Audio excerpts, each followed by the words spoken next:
little brief introduction of yourself. Why don't we start with you, Thomas? Thanks very much for the invitation and happy to be here. It will be an interesting discussion, I guess. So I'm working as a managing director for TPG, responsible for consulting services. So everything around the implementation of project and portfolio management solutions, which is why we talk today. Ivan?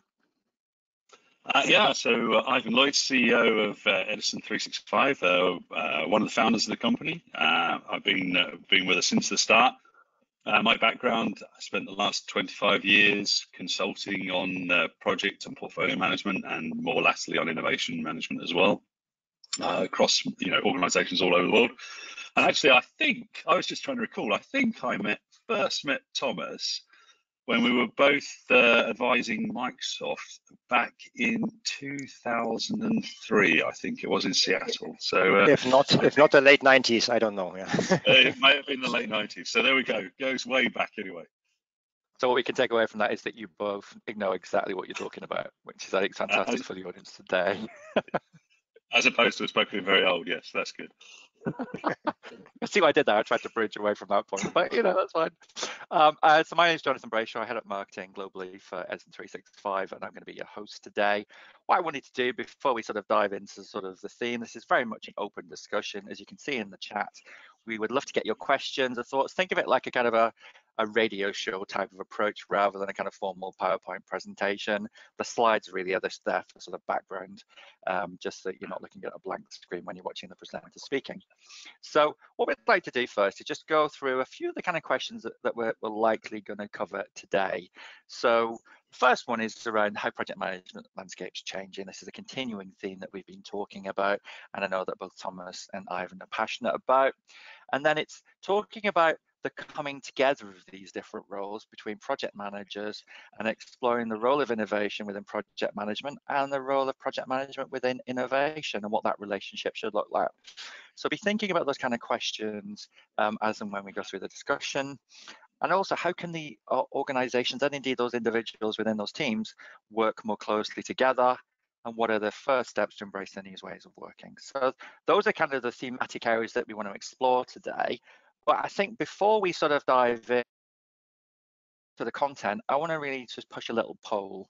So could we push this poll, please? This is about understanding with the attendees what kind of breakdown we've got in terms of their roles. Thank you.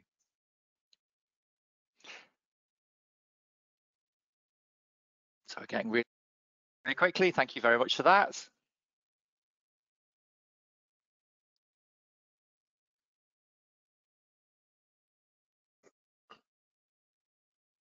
Just give it one more second. Any other responses? Oh, one more. Okay. Can we push the results, please? There we go. So we have a very project management heavy audience here, which I think is really exciting actually, because it's going to be great to be able to talk about this. So Ivan, let's start with the question really, when innovation and project management comes together. So I missed it keeps beeping, John. Can you just say the first part of that? So let's start with the theme of the whole event. What happens, broadly speaking, when innovation and project management comes together?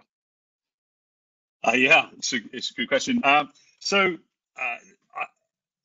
It's not something that really has been adopted in a widespread manner yet. So we're seeing more and more of it, and maybe hence the large audience we've got today and the level of interest. In that typically what you really see is a large divide between innovation and portfolio management. So we view, unfortunately, there being a little bit of a wall between those two parts of the business.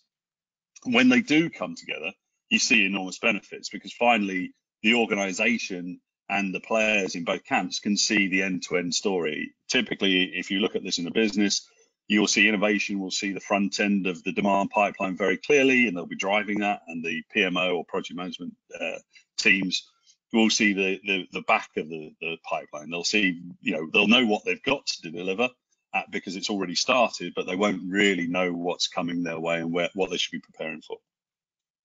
Okay. And Thomas, same question to you really. What do you think happens when innovation and project management come together?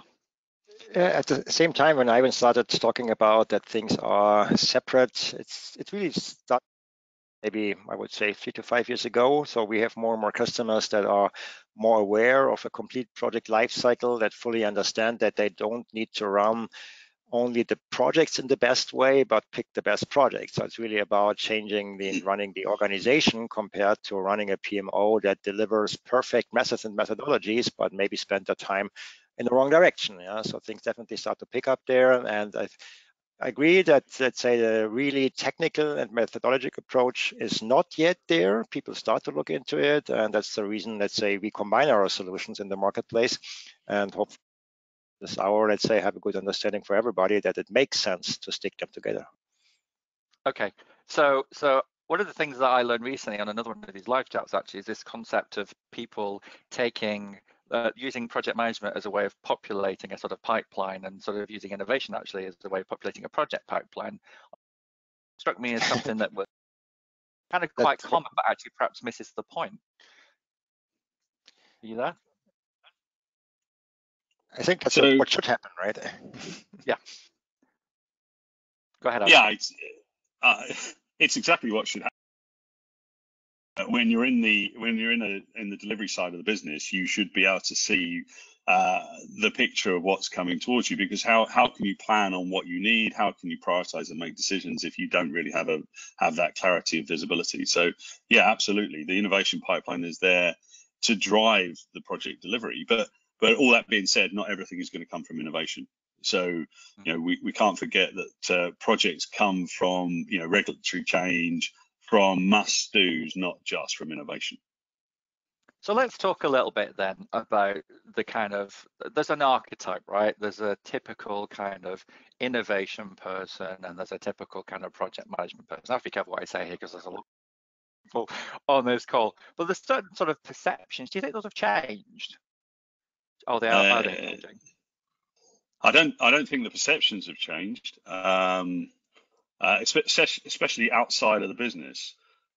If we look at, I guess, the where the perceptions lie, the innovation space, people tend to think of them as being very creative, coming up with lots of really exciting things, chatting a lot, talking a lot, but not necessarily delivering much. And that's not true, but that's the perception, I think. And then on the delivery side, I think there's a perception of focused on the detail, rigor, structure, methodology, reporting, numerical stuff, and not creative, and not necessarily customer facing. And yeah, which makes sense. I think which makes sense in the combination, yeah, because at the end of the day, people are responsible to have whatever the headcount available and have the budgets available to execute their projects, and they are measured against this at the end of the day, and they don't like changes, especially not if a project is running. And if you think maybe about innovation and product development, things probably start much faster than you can build something these days. So it's a certain contradiction, but the more it makes sense to have a more agile approach also in these delivery things. Somehow a bridge cannot be built agile, yeah, maybe that's a given, yeah, but other things usually have a much faster innovation cycle that needs to be. And how do you think we go about bridging that tension point between the sort of the speed of innovation and the sort of the need for robust, structured, well-managed project management processes? Fresh for you, Thomas. Yeah, if you think about it, again, we have customers, as Ivan pointed out, that just need to run specific projects from, let's say, compliance reasons or business reasons or legal reasons. So there's no discussion about them, especially if they are in a product development space, which can be whatever, aerospace or pharmaceutical or electronics, anything, that has a certain, let's say, time to build these products, and that definitely depend on that you make a good decision up front on where you invest your money and where you invest your people. So we need a good understanding, I think, on the market and where innovation comes from. And as you pointed out, Ivan, this is from people that don't like to think in the box. They are really creative. They paint something on the wall and this is it and no one gets it. And the product managers say, no, but you need to enter your time by Friday, let's say 5 p.m. Otherwise, we won't run this project. And I think this is the fun part about bringing these, let's say, disciplines together. And Ivan, bring you in on there. I know there's something that you wanted to discuss around the sort of skill sets required within the sort of the PMO and the innovation teams as well. I guess that relates to that, doesn't it? Because they work very differently. They do. I think the thing for me that is essential if you're going to really do this, if you're really truly going to be successful, is that it needs a single executive sponsorship. I think if you're going to combine the attributes and the capabilities and the people and the delivery cycles of both innovation and portfolio management, they need to be owned and sponsored by the same person. Mm-hmm. So, organizational structure key to success. So, go ahead. No, you wanted me to talk about people types, I guess, as well. I did, yes, yeah, exactly. So I've given you kind of the maybe the perception, not necessarily the reality, but very broad brush. That's the type of people in each of the business units. I guess what I see is when I see those two types of personalities and approaches combined, you get far more success. And we've got a mostly project management audience here. How many PMOs or project management offices really are good at the whole marketing and communications piece? My suggestion is probably none or very few. If I look and work in businesses, how many times does the rest of the business understand what was really successful, what was delivered, when it was delivered, who delivered it, what was the impact to the business? And that's an area that innovation, typically they're quite creative and quite vocal, whereas the portfolio delivery piece not so. And they need to get to grips with that visibility piece, because if you want to get investment into the PMO, if you want to justify your existence, then there's no greater way of doing it than making sure the business understands what it is that you go about and what you're delivering. So I'm really quite interested in asking the people who are listening to this to put a comment in the question, or a comment in the chat or in the questions, just to say, you know, what kind of a person you think you are. You know, 80% of the people on this call are project managers. Do you agree with kind of these perceptions? Do you think that it's a misunderstanding? You know, or are you quite happy to be sort of boxed into this? We're very organized, very serious people. We make sure the trains run on time. You know, what do you actually think? And I think it's worth noting that Neville, who's on the call, said that within the Centre for Process Innovation within his company, they've been operating an innovation PM system for a year or two now. So, I mean, obviously, some organizations are doing this. And you talk a lot about this IPMO kind of model, don't you? I think if I press the right button, we have a little visualization of that as well. So here we go. Does that work? There we go. Do you want to just walk us through this as a kind of concept? Yeah, I mean, it's quite simple in that when we look at an organization today, typically although as you say, Neville's doing something in his organization that's not the norm, but typically when we look at a business, we have 9 times out of 10 there'll be a PMO function. Slightly less, there's an innovation center of excellence.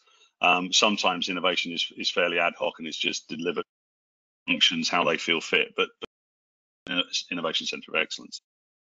But those two units are 99% of the time they're separate units. So what we talk to companies about is instead of them being separate, instead of them probably being at the functional level in a business, so you might see the PMO sitting within IT but trying to help with business projects, and you might see innovation sitting in R&D or new product development or something. Instead of them sitting within functions, we say, you need to elevate this. This is a core business function. If you want to be successful, you need to have innovation and portfolio delivery as at the same level as you've got finance. You don't see finance sitting down in the weeds of a function. Innovation and delivery is the thing that makes the difference to your business. Finance counts the money once it's spent. Innovation and portfolio delivery is the piece that, if you do it well, makes the money in the first place. So it needs to have the respect at that top level. And so for us, the IPMO is all about the whole end-to-end process. It handles everything. Once the board has defined the direction of desired travel, it handles everything from that point of driving the direction of travel through to delivering the direction of travel. So strategy through to benefit realization. So for us is what the IPMO is about.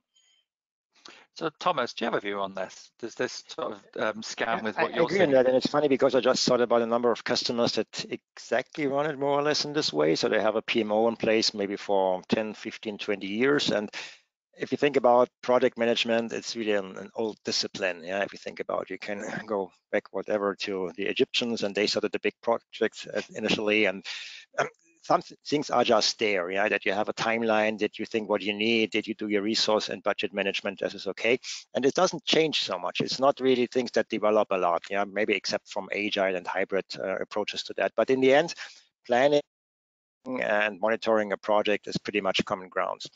But for the customers that I'm talking about now, they have maybe implemented the PMO that supports all the methods and all the tools for a long time. And the big investments in the last 10 years have always been in the direction of how do we get a better insight into product development, into marketing, into innovation, because this is definitely what will show up on our table sooner or later. And they've understood that they need to invest in this, and many of them either try to invent it on their own, yeah, because a long time there has been no real, let's say, idea management solution out there, or ideation solution. Yeah, and I think Edison 365 is really one of the first ones that really approached it professionally and gave companies an opportunity to start it as a, let's say, process on its own, project management. So break up the silos and really, let's say, offer something that is also from a tool perspective, because you can think about and talk about methods and ideas and everything.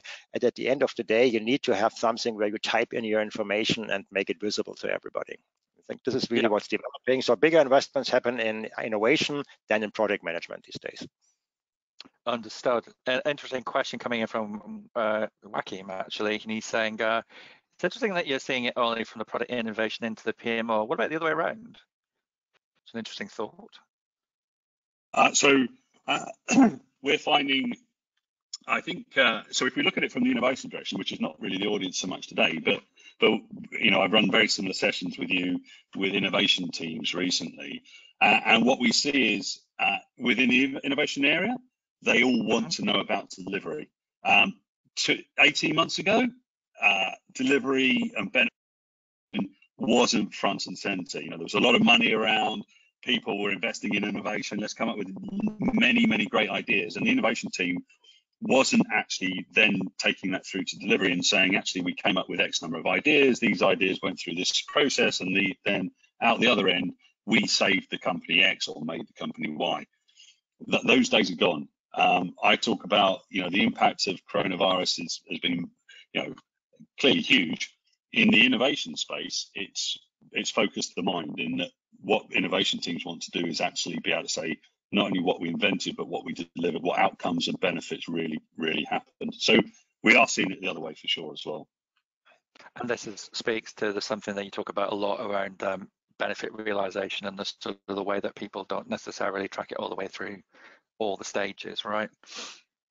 Yeah. So, you know, oh, sorry, Thomas, you go. Just to this question that PMO, or let's say portfolio management, also feeds back into innovation. Definitely, because in the end, the PMO is usually not a purely administrative job. It's really about finding the best working solutions and tools for an organization that runs complex projects, whatever the industry might be. And why not use this for, let's say, an innovation approach, an initiative, a challenge inside the organization, yeah, where you ask your people, what could they contribute and what do they see, let's say, things coming short or maybe have to be improved from their point of view, which maybe other people just don't see, that are not at the level of detail in a single project. And even the PMO usually has a level of detail that doesn't help them to improve everything. So I think innovation, not only from product management, absolutely, but can happen in every part of the organization, even or especially in a PMO or PPMO type of organization. So it's better not to look at this as a linear process that always starts with innovation and then goes through. It's better to think of it as a sort of a two-way sort of feedback mechanism. Yeah. Right, and both aspects and all parts benefit each other. The sum of the two is more than whatever the expression is. I can never remember, but more than equal to the individual parts. What is it? The sum of the whole is greater than the parts, I think it is. Let's move on from that because none of us know the expression. So I know that Thomas, you wanted to also ask a question as well. So let's pop your poll up there. And I think this speaks to, you know, when do you first get visibility for a project, which sort of continues the theme we were just discussing. So can we push that poll, please?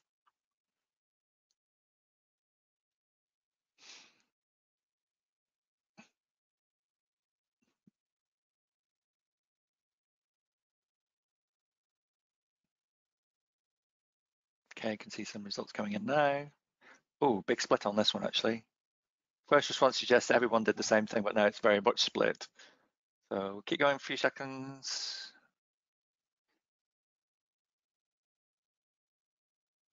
Okay. Okay.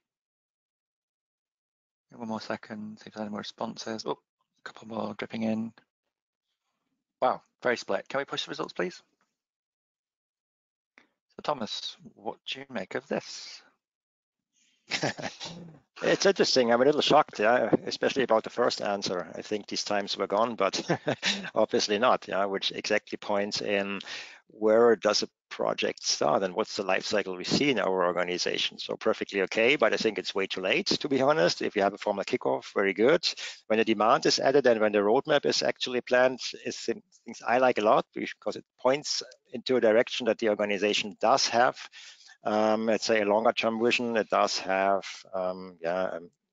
strategy, how things should be done, and hopefully, let's say, the innovation can contribute to all that. So I'm very happy about, let's say, the latest answers. Let's say number maybe 3, 4, and 5. Number 1 is really, 3 and 4. Number 1 is really interesting to see.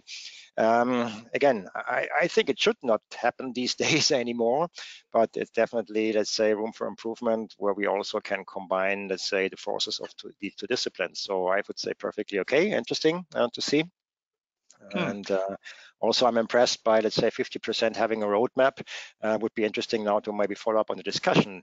What is contributing to this roadmap? Yeah, where does it come from? Yeah, that was going to be my next question, actually, which is surely those ones that have a roadmap means that they're involving everybody in the process from the get-go. So presumably the end-to-end process is reflected in terms of innovation, project management, and the whole portfolio. But some organizations seem to be just inheriting projects, being given them still, which sounds quite surprising to you. Is that right? Is that now unusual and based on your customer experiences? I mean, I still see that a lot. I was even surprised that 47% had a roadmap. I think that's quite exciting. My experience has been, and when I work with PMOs, is that a common complaint is a lack of visibility of what's coming. Maybe, you know, as Thomas says, if you start to dive into this, maybe there is a roadmap, but maybe it's not always that accurate. I don't know, but certainly my experience has been the ability to drive and control and understand the demand is something that's not necessarily well done in many organizations. So I want to open up the discussion to kind of questions from the audience now. So we haven't had too many. We've had a comment in from Susan that actually says that their PMO team also works on operational improvements for internal processes. Then that sort of speaks to, you know, the broader sort of remit as we're talking about. But I wonder your own experiences in terms of the interplay between these two groups, because I'm quite fascinated to know where the changes are. So let's start with you, Ivan. What do you think is the biggest single change that people could make?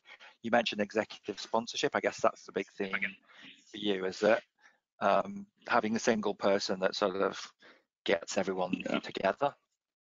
Well, I don't think you can do, you know, I mean, we can ask, and I'm really interested to hear comments from people as to how many organizations actually already have a single entity at a, you know, equivalent level as finance or close to finance that handles this end-to-end subject. So, and if they have, well, maybe we'll delve into that a little bit further, but as to how they went about it. But I think if you want to get to that stage, you're not going to be able to do it without, you know, you're not going to be able to do it by a functional manager saying, you know, I think this is a great idea, let's do it. You're going to need executive sponsorship to make it happen. And then once you've got your sponsorship, that's the very start of the journey. This is absolutely a change management, you know, program of work, in that if you've got these two entities at lower levels of the organization doing X amount of the role, if you want to get it at a strategic level, you're going to have to manage that change across the business. Let's talk about that change then, Thomas. Same question to you, or similar question to you, actually. What would you say to the people listening today should be their first kind of thought, first step to try and implement the sort of changes we're discussing? What would be your recommendation? I think innovation management, I think, is a big topic, and maybe it's overwhelming for many people because it can really be on a very professional level, starting from initiatives and challenges over triages and everything. But first of all, many companies, I think, would benefit from just adding a formal product request process, let's say, to the project on portfolio management. It sounds a little strange these days, but again, many projects really just seem to fall from the sky, and all of a sudden they seem to start. And people, of course, have been involved now about it, but there is no visibility, and I'm not sure how many things are started 2, 3, or 5 times in different parts of the organization working on the same topics because there's no visibility should be worked on and where we want to have your ideas and we want to improve. Really starting a simple product request or let's say idea list could be a very first step, and then continuously growing into, let's say, more mature, let's say, solutions and a more mature organization that really incorporates this process into their project management. It should be, again, just the beginning of a project in the ideation and innovation process, not the exception. Yeah, it may seem counterintuitive, but it just occurred to me that you often see in organizations now chief innovation officers, right? So there's a kind of this, and you can determine an organization's strategy largely by who they put in the C-suite of the organization, especially large corporates.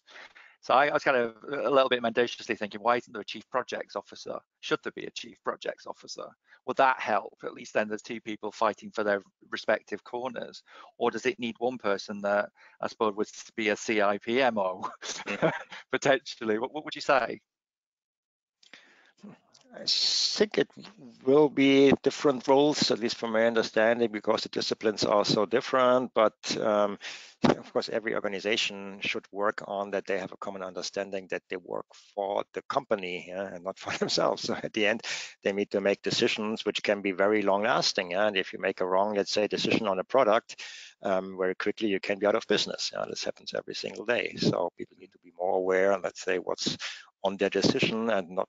Okay, I think it's so easy to talk, but everybody's probably fighting to some part for himself. But if both, or let's say different parts of the organization see in total what the company is working on, what products will be out there in the next few years, how can they identify themselves and understand this is the value they contribute to the organization, and the sooner you start, the better you are, and bring these people on board with what the company is doing. It's quite funny, but we have customers every now and then, or let's say people working in the organization that tell us, I'm not exactly sure what we're doing there. I just need to make this piece. So that's fascinating, Thomas. I agree completely. How many people know what their strategy is that their board or their exec set for their company and can actually say, this is what we're supposed to be doing. This is how I contribute. I can help the company deliver that by doing X. I think it's rare. Yeah, and also my personal contribution, that gives me so much motivation if I have transparency into that. Yeah, visibility. It's again is a key thing here. If you as an organization have complete visibility for everybody end to end about what is it we're trying to do, what challenges we're trying to solve, what project today could I help on those projects, could I contribute, what's been successful, you're really building a culture. Yep. So that's the building the necessary cultural change. Why isn't that happening already? It seems like so many things almost obvious, right? Why wouldn't you be doing that? Is it because of, as you was describing, Thomas, that these different silos and they have their own interests at heart rather than the broader companies? What do you think's the issue there? I think it's just business as usual. You have done these things like that all the time. Now you need to change something. Change always is, let's say, difficult and needs to be, let's say, fostered and supported. But as I said, very long time, it was really about executing a project perfectly with all the forecasts and the updates and the status dates. Since a few years, make it 5 maybe, the demand and the requirements from our prospects and customers are changing in this direction. So the message is, let's say, receiving, let's say, the recipients, but it takes a long time. And it's always funny when also we and maybe you as an organization think about new products that should be on the market. So whatever, maybe I'd say something. 15 years ago, we started our very first product for cross-project linking, and everybody said, what the hell, no one needs it. Since a few years, it's common ground that you have program management and cross-project links, and you need everything like that. So It just takes a long time until changes that are there and that could be used ripple down into organizational levels and find a sponsor that says, yeah, we should do this now, which again goes into sponsorship. Yeah, that Ivan pointed out. Yeah, so we've had a couple of comments from Elizabeth. First of all, I think she was talking about where the demand comes from into the project's portfolio. I guess she's saying sometimes when an IT demand, it's a mix. When an IT demand's added, and then also it's very different when a customer asks for the change. So the process flows that goes through are very different. And she's also said that her view is that project management really does need to be seen as a corporate resource rather than just as a function of IT, HR, or finance teams. And I've seen that, right? I've worked in organizations that do exactly that. They create a PMO office.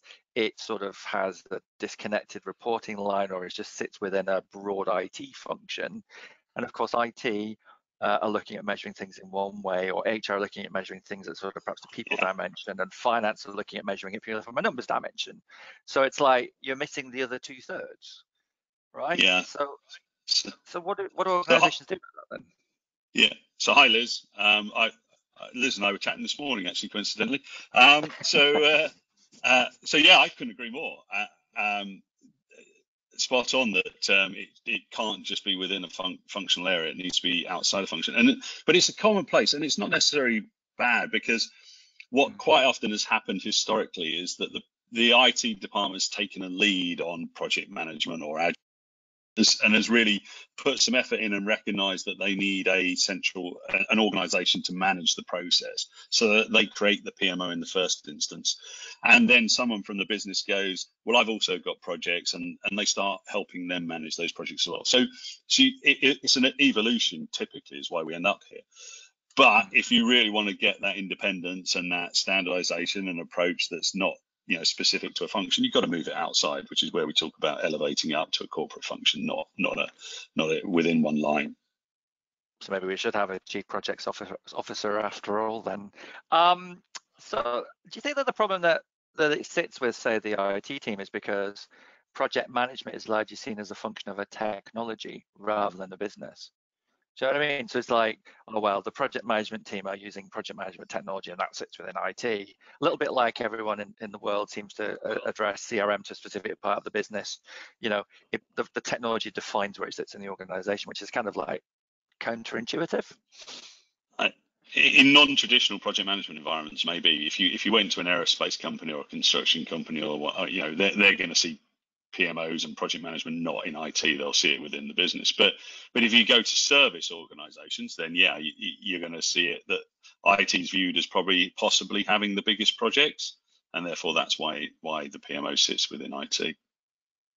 Yeah, and many times also the biggest pressure, and they usually, maybe it's also changing a little bit, need to defend against the business, against, let's say, C-level, and why does it take so long, and why does it cost so much, and we're burning money there, but it keeps the company running. So they need to also make it, a long time ago they started to make it visible and transparent what they are working on, why things can happen, and that every, let's say, decision for a new IT product has an impact on the running IT projects. Do you want it or don't you want it, dear Mr. C level? And then we have to make a decision on that. So I think they, just from the traditional point of view, have many products at the same time. They have an always limited part of the resources that cannot be extended easily. You cannot easily buy someone from outside for your IT products. You don't get anybody besides that, and they don't know your company. So IT, yes, is a source for maybe starting a usually PMO implementation, but usually after a few years, it's only whatever 10-20% of the product, and the business kicks in and takes over the majority of the products. That's what we find a lot. They usually,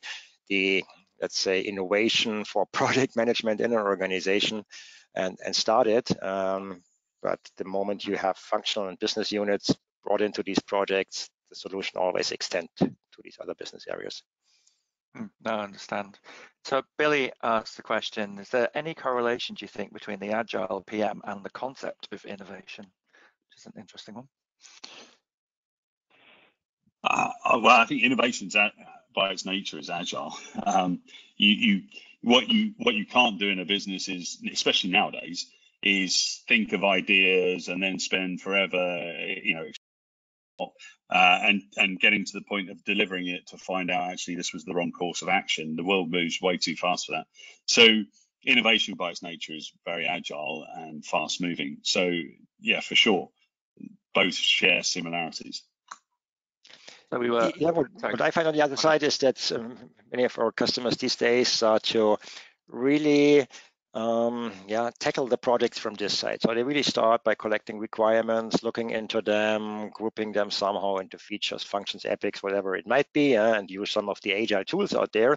But they all have, let's say, a certain lack of functionality when it comes down to do an evaluation on these requirements. Yeah, there's again nothing like social functions where people easily exchange ideas and give a vote, for example, for an idea. There's usually nothing like a triage built into where the good ideas bubble up and you work on them. So it's a good starting point, but it does not really hit the innovation need. No, I understand. So this is explicitly not a discussion around technology, but obviously technology can be one of the enablers of a better approach to, let's say, bridging the gap that might exist in some organizations. So Thomas, I'm going to ask you first, talk to not the software company, but I'm going to ask you, what do you think the role is of technology in enabling these processes? Can you say it again? What do you think the role is of technology, let's say, to enable these processes from your perspective and talking to your customers? How do they see it? You mean the role in an organization that enables all that? Yeah. I would be happy to see it in a PMO, to be honest, because they usually have a standing in the organization. We did a big study on PMOs just last year, and very interesting findings there, how PMOs on one hand have to prove that they're worth the money that is spent against them, but if they have proven it, they usually can drive a lot of change in the organization, and let's say get out to, let's say, other areas of the business and tell them, well, now that we have the methods in place, we have the tools in place, people start working on the product, we have transparency on a roadmap, we think it would make sense, to really bring in innovation as an example and add it to what we have anyway, which maybe adds the first 2 steps of product lifecycle. It would be consequent to just do it here. So this would be a good starting point, and not sure what your experience is in terms of marketing and sales. What are the people finally that make a decision to implement an innovation management and ideation? So let me ask you the same question, Ivan. I think very much speaks to what we do for a day job. So what do you think the role is of technologies like ours and others to enable these kind of transformations? Well, it is a cliche, isn't it? But enable is the right word. It's not going to solve the problem. So to think that buying a solution such as Edison is going to make you great at innovation and delivery is not true. What it will do is enable that as long as you get the other pieces of the jigsaw in place. And so you need this, we talked about it, sponsorship, you need the organizational structure, you need the culture in place, the processes, the right people, and then the technology will be fully empowered to do that. And so the technology is an enabler that it supports the end-to-end process with using that kind of common understanding, common set of variables, common set of interfaces, fields, everything. Everyone starts to speak the same language, I guess, and that's another way that technology can enable this, right? Because because the same thing throughout the pipeline. Because it typically, and again, I would, if anyone wants to disagree, please do write in on the questions. But it's an extremely that an organization will have a single solution that enables them to see everything from their strategic drivers through the challenges they're getting people to work on, the ideation that's happening through to the projects that are delivered and the benefits they're realized. Typically, if you look to a business, you might have an innovation tool to maybe do something around ideas. You might have a project management tool to do something about delivery. Benefit realizations very often not done very well. And if you look at the middle piece, the business case, most organizations are still working with Word documents and emails to manage that process. So, yeah. And again, interested to hear if people have something. Understood. And we've got other questions actually coming in. I think it seems like Agile might be a common theme for a lot of people on the call, actually. So question in a different area. Are there differences among organizations which use traditional project management methods versus those which consistently use the Agile methods? Thomas, why don't you start with that? Consistent. Well, To be honest, we have really very little customers that only use agile methods for their project management. Yeah, so for most of them, it's really more an opening of a traditional waterfall top-down portfolio approach into incorporating agile parts of the delivery. But again, to be very open, today we don't have customers that start from, let's say, having used whatever Jira for 10 years and now come to us and say, yeah, now we want to change to waterfall. No, that's exactly not what's happening. But they do have projects in place that need to follow a bigger picture roadmap planning, that need to be broken down from programs into projects. And some parts of these projects are better executed and delivered in agile, let's say, solutions that feedback into the project management bigger piece, but again, not the other way around. So I don't think it's differences in the organization. It's more people have accepted that it's not one single approach that's the correct one, but it's the combination of both, and you can really, let's say, very nicely integrate them, let's say, from a methodology approach, but also from a, let's say, technical approach, and exchange data between these two worlds. So at the end of the day, it's about giving each person in a, let's say, product-driven organization their tool to do their daily work. Yeah, and some of them like to work on a backlog and in their personal Kanban boards, which is perfectly okay. Others really prefer to, let's say, work on a list of tasks that fits exactly into the next months and have a, let's say, different approach to updating these projects. So yeah, we see a big change. Opening traditional projects and portfolios into agile pieces, but not a replacement. And so the organizations really are not so different behind that. It's that they just accepted that it makes sense, yeah, to combine them. Understood. So I'm going to end with a final question. Unless anyone else has any questions they want to ask you, please drop them in the chat. I'll try to fit them in the last few minutes. I'm going to end the way we started, which the question was, what happens when project management and innovation come together? So question to you, but I'll start with you, Ivan. What does happen when project management and innovation come together? So for me, you've got visibility, clarity, and you actually start to understand what benefits you're really realizing as a business. So it's that outcomes and benefits piece that a lot of organizations are missing. And same question to you, Thomas. What happens when innovation and project management comes together?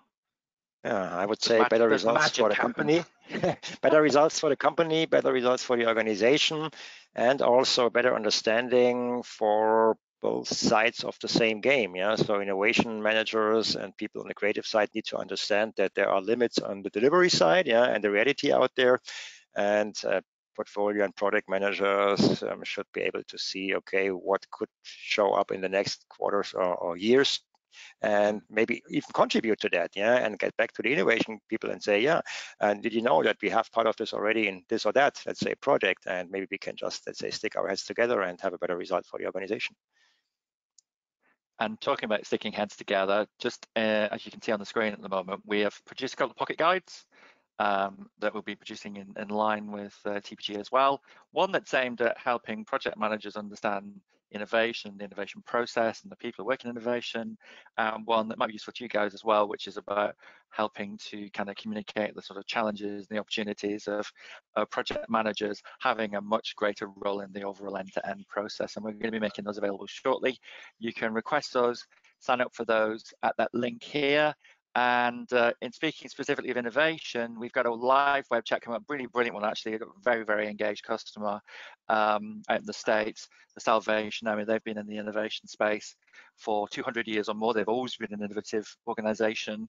And so if you're interested to know more about innovation in the purest sense, then I'd really recommend you attend that, or indeed any of our other live chats, which you can see at the link, edison365.com/events. So gentlemen, I'd like to thank you both for your time today. Really fascinating discussion. I'd like to thank our audience for all the great questions.